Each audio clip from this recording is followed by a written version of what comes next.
बिस्मिल्लाहिर्रहमानिर्रहीम। अस्सलाम वालेकुम। न्यूज़ एंड हेल्थ टीवी के मुअज़्ज़ज़ नाज़रीन को खुश आमदीद। नाज़रीन, जेल के अंदर ज़ाहिर जाफिर कुछ ऐसी हरकतें करता है जिसकी वजह से जो जेल सुपरिटेंडेंट है उसने एक बार फिर इसकी लिटरेशन की है, और इसकी लिटरेशन क्यों हुई है और क्या हरकतें करता है ये भी मैं आपको बताता हूँ। फिर जो खावर शाह है, नूर मुकद्दम केस के जो वकील हैं,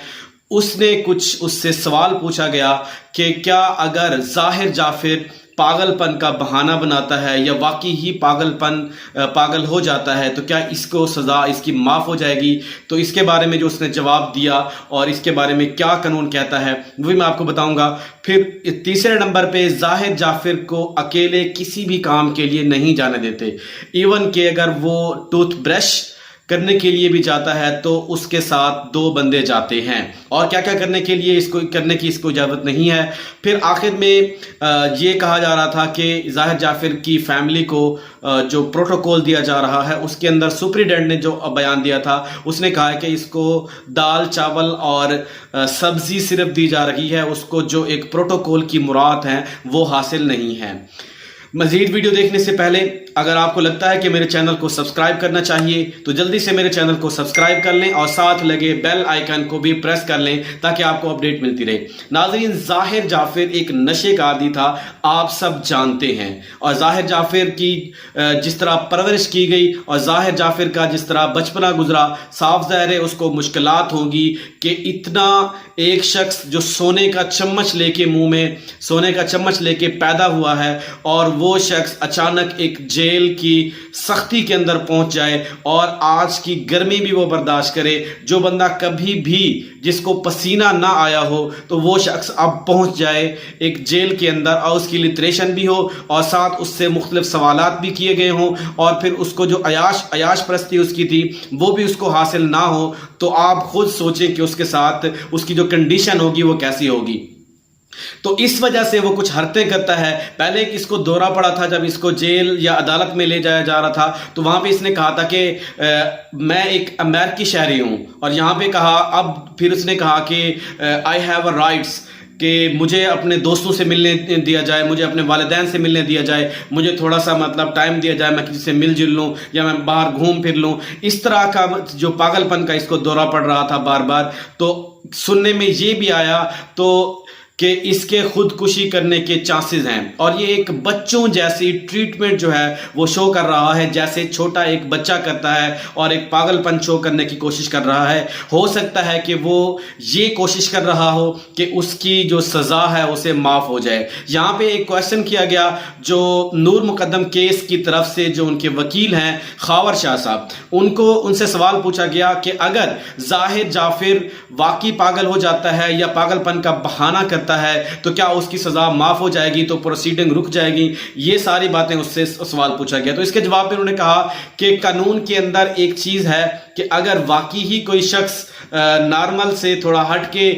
जो फितरत से हटके अमल करता है और अकली तौर पे जो पागल हो जाए, तो या पागलपन का इस तरह की एक्टिंग कर रहा हो जिसके अंदर लगे और मेडिकल पॉइंट ऑफ व्यू से या उसके टेस्ट किए जाएं तो उसे पता चले वाकई ही ये पागल है, तो उसको जो मेंटल हॉस्पिटल है फौरी तौर पे वहां पे भेजा जाता है और उसकी मॉनिटरिंग की जाती है। इवन कि उसकी एक रात को सोने से लेकर वॉशरूम से लेकर एक एक चीज उसकी नोट की जाती है, और उसकी एक एक हैबिट नोट की जाती है कि वो कहां पे गलती करता है, पता चले कि इसने बहाना बनाया हुआ है या इस तरह की ये एक्टिंग कर रहा है। इसको बिल्कुल प्रॉपर थ्रू आउट जो है मॉनिटर किया जाता है। तो उसके बाद एक बोर्ड बैठता है और बोर्ड बार बार इसके बारे में फैसला करता है, इसकी हेल्थ कंडीशन जो होती है इसको प्रॉपर चेक किया जा रहा होता है, और इसकी जो कंडीशन इसकी रिपोर्ट आ रही होती है उसके बाद इसका फैसला किया जाता है। फिर कभी भी जब भी ये ठीक होना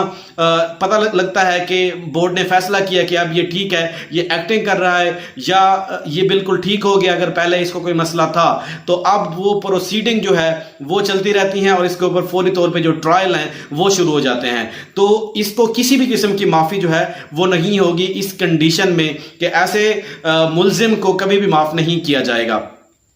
اس کے علاوہ پھر جو ظاہر جعفر کو کسی کام کے لیے اکیلے بھی نہیں جانے دیا جاتا، ایون کہ اس کو ٹوتھ برش رکھنے کی بھی اجازت نہیں ہے۔ اگر وہ کرنے بھی جاتا ہے تو 2 شخص اس کے ساتھ کھڑے ہوتے ہیں، کیونکہ ماں باپ کی بگڑی ہوئی اولاد جس کی پرورش اس طرح کی ہوئی ہو وہ یہ سختی، جیل کی سختی برداشت نہیں کر سکتا، اور وہ حرکتیں اس لیے کر رہا تھا کہ اس کو لگتا ہے کہ وہ لاس اینجلس کی جو جیل ہے وہاں پہ ہے یا امریکہ کے اندر ہے، اس کو یہ لگ رہا ہے، لیکن جو سپریڈنٹ ہے اس نے اس کی لٹریشن کر کے اس کو بتا دیا ہے کہ آپ پاکستان کے اندر اور اڈیالہ جیل کے اندر ہو۔ تو یہ اس وجہ سے تھا کہ یہ ایسی کوئی حرکت نہ کرے، خودکشی کرنے کی کوشش نہ کرے۔ باقاعدہ طور پہ 2 شخص اس کے لیے مقرر کیے گئے ہیں، ان کی ڈیوٹی لگتی ہے کہ یہ کوئی ایسی حرکت کرے اور فوری طور جا کے جیل کے عملے کو جو ہے اطلاع کرے۔ اور اس کے علاوہ اگر یہ واش روم بھی جائے تب بھی اس کے ساتھ 2 شخص جاتے ہیں کہ یہ کسی قسم کی حرکت کرے تو فوری طور پہ پولیس کو اطلاع دی جائے۔ اور یہاں پہ اس لیے یہ کام کیا گیا کیونکہ یہ چانسز لگ رہے ہیں کہ یہ شخص خودکشی کرنے کی کوشش کر رہا تھا۔ اور کچھ لوگوں نے یہ بھی کہا مبینہ طور پہ کہ اس نے جیل کے اندر دیواروں کے ساتھ ٹکریں بھی ماری، اور یہ ٹکریں کچھ اس وقت بھی ماری تھی جب اس کی والدہ نے اسے جھولی اٹھا کر بد دعائیں دی تھی۔ اور والدین کیا کرتے ہیں وہ آپ کو پتہ ہے۔ آپ کو میں ایک بات بتاؤں کہ حضرت عمر رضی اللہ تعالی عنہ کے زمانے میں جب ان کے بیٹے سے ایک غلطی سرزد ہوئی غالباً زنا کی صورت میں، تو وہاں پہ جو اس کی اسلام کے اندر سزا تھی 100 کوڑے مارے جا رہے تھے، اور وہاں پہ اس کو کوڑے مارے گئے اور اس کی کنڈیشن ایسی کرٹیکل ہو گئی کہ مزید اس کی ہمت نہیں تھی، اور صحابہ کرام نے وہاں پہ کہا کہ یا امیر المومنین کہ اس کی کنڈیشن نہیں ہے، اگر مزید اس کو اگر کوڑے لگائے گئے تو یہ اپنی جان سے ہاتھ دھو بیٹھے گا۔ تو یہاں پہ حضرت عمر فاروق رضی اللہ تعالی عنہ جو عدل کے پیکر تھے، انہوں نے کیا کیا کہ اپنی قمیض اتاری اور کہا کہ اس کے بقیہ کے جو کوڑے رہتے ہیں وہ مجھے مارے جائیں، تاکہ کل قیامت کے دن یہ حساب کے اندر جو ہے اللہ تعالیٰ اس کی پکڑ نہ کرے۔ تو اس وجہ سے یہ دیکھ لیں، یہ ہوتا ہے انصاف کا عالم یہ ہے۔ اور یہاں پہ ایک ماں باپ ہے کہ پہلے 4 لڑکیوں کا قتل ہوتا ہے ان کے گھر میں، وہاں پہ یہ کچھ کمپنیوں سے کانٹریکٹ کر کے وہ ثبوت مٹا دیتے ہیں اور ان کو ایک ایکسیڈنٹ شو کر دیتے ہیں۔ اب بھی یہی کرنے کی کوشش کی جا رہی تھی لیکن ایسا نہیں ہو سکا۔ تو یہ تھی ان کی جو ساری سٹوری تھی، اور یہاں پہ جو دوسرا مکا کی کوشش بھی کی جا رہی ہے۔ کل کی ویڈیو کے اندر میں نے بتایا تھا کہ ان کا میاں علی اشفاق، ان کا جو نیا وکیل ہے بہت ہی سینئر اور بہت ہی قابل وکیل ہے، اور ان کو بھروسہ بھی ہے۔ اس سے پہلے رضوان عباسی تھے، اور رضوان عباسی کو بھی ساتھ ملا کے 2 وکیلوں کی خدمات لی جا رہی ہیں کہ کچھ ایسا ہو سکے کہ کچھ ان کو جو ان کے والدین ہیں خاص طور پہ ان کی جو بیل ہے وہ منظور ہو سکے۔ اس لیے یہ ابھی بھی ہائی کورٹ کے اندر اپنی جو بیل کی درخواست ہے وہ نہیں دائر کر رہے ابھی، کیونکہ میڈیا کے اندر یہ کیس ہائپ پہ ہے اور میڈیا کے اندر شور مچا ہوا ہے ابھی بھی اس کیس کا۔ تو اب یہ اگر درخواست دیتے ہیں تو جیل بھی اس جو عدالت کا عملہ ہے، جج ہے، اس کو ریجیکٹ کر دے گا، کیونکہ میڈیا کے اندر ہائپ کریٹ کی گئی ہے اس وجہ سے۔ اور ویسے بھی ایسے شخص کے بارے میں مجھے کمنٹ میں بہت سارے لوگ بتا رہے تھے کہ ایسے شخص کو ڈائریکٹ پھانسی دینی چاہیے اور سریعام پھانسی دینی چاہیے اور ان کو عبرت کا نشان بنانا چاہیے۔ اور میں بات جو آپ کو ایگزامپل کوٹ کر رہا تھا حضرت عمر فاروق رضی اللہ تعالی عنہ کی، وہ والدین تھے، انہوں نے انصاف کیا تھا۔ اور یقیناً آپ اور میں اپنے گروان میں جھانکیں، ہم دیکھیں تو کیا آج ہم ظاہر جعفر کی جگہ پہ ہم ہوتے، ان کے والدین، تو ہم کیا کرتے؟ یہ کویسچن آپ لوگوں کے لیے ہے، آپ لوگوں نے بتانا ہے کہ اگر ظاہر جعفر آپ کا بیٹا ہوتا تو یہاں پہ آپ اس کے لیے کیا کرتے؟ کیا اس کو آپ پولیس کے حوالے کرتے، یا آپ اس کو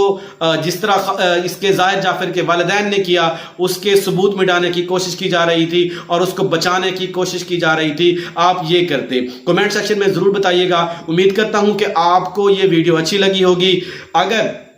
آپ سمجھتے ہیں کہ یہ ویڈیو اچھی ہے تو میرے چینل کو سبسکرائب کر لیں اور ساتھ لگے بیل آئیکن کو بھی پریس کر لیں تاکہ آپ کو اپڈیٹ ملتی رہے۔ اپنا خیال رکھیے گا۔ اللہ نے ایک بار، السلام علیکم۔